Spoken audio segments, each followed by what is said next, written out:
झील, दीपोर बिल झील को Deepor bill wild life sanctuary भी कहा जाता है। यह सन 2002 में under Ramsar convention international importance wetland declare किया जा चुका है। यह वेटलैंड असम के कामरूप डिस्ट्रिक्ट में अवस्थित है। असम का कामरूप डिस्ट्रिक्ट असम के लोअर क्षेत्र में पड़ता है। असम का लोअर क्षेत्र उस क्षेत्र को कहते हैं जो ब्रह्मपुत्र के दक्षिणी क्षेत्र में पड़ता है। ये असम का मैप है। असम के मैप में यदि आप देखें, असम की प्रमुख नदी ब्रह्मपुत्र नदी है। ब्रह्मपुत्र नदी के उत्तर में अपर वैली, अपर एरिया है, और दक्षिण में लोअर वैली या लोअर एरिया है। इस लोअर एरिया में चाप झील का निर्माण हुआ और यही चाप झील दीपोर बिल झील के नाम से जाना गया। दीपोर बिल झील असम के लोअर एरिया में या ब्रह्मपुत्र के दक्षिणी भाग में अवस्थित है।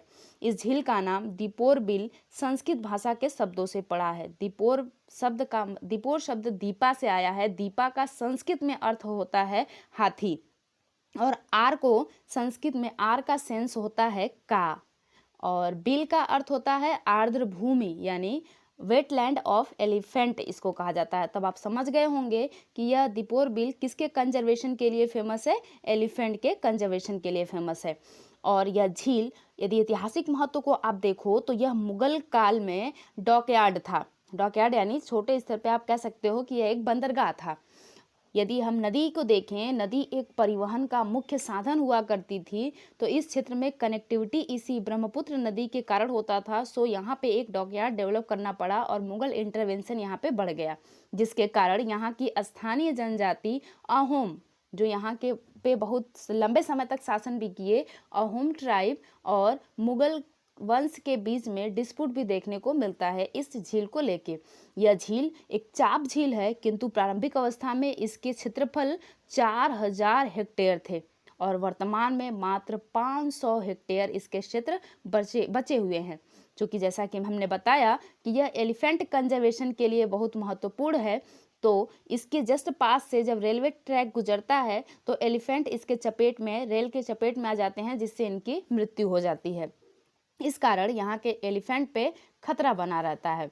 और 2019 में पर्यावरण संरक्षण अधिनियम एनवायरमेंट प्रोटेक्शन एक्ट 1986 के तहत पर्यावरण एवं जलवायु परिवर्तन मंत्रालय द्वारा इस झील के आसपास के 10 किलोमीटर एरिया को इको सेंसिटिव जोन डिक्लेयर किया गया।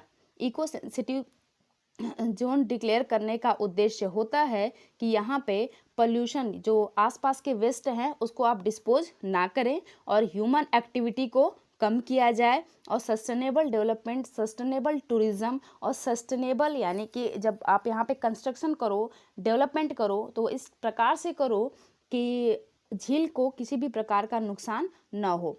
तो यह झील एक और मायने में बहुत इम्पॉर्टेंट है कि यह प्रवासी पक्षियों के 200 प्रजातियों को लगभग आवास प्रदान करता है।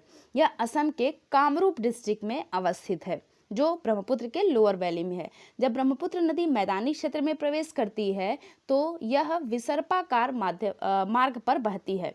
ब्रह्मपुत्र की एक और खास बात है कि यह एक गुम्फित नदी है।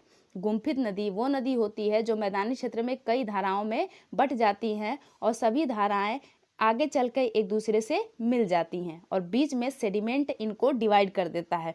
इस प्रकार कई सारी छोटी छोटी झीलों का निर्माण होता है और इसी प्रकार दीपोर बिल झील का भी निर्माण हुआ है।